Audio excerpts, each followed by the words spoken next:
పిల్లలు భగవద్గీత శ్లోకాలు నేర్చుకుందామా? నేర్చుకుందాం గురువు గారు. 22వ శ్లోకం నేర్చుకుందాం.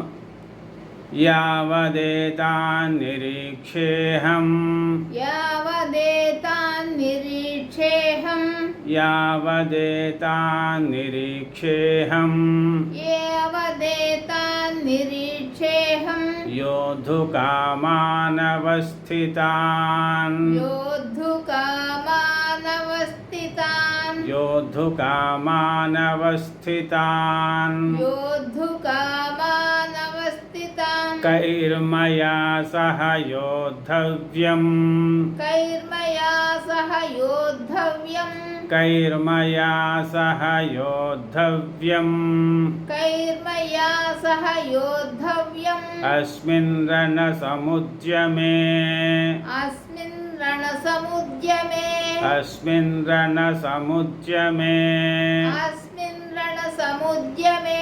యావదేతాన్నిరీక్షేహం యోద్ధుకామానవస్థితాన్ కైర్మయా సహ యోద్ధవ్యం అస్మిన్ రణసముద్యమే.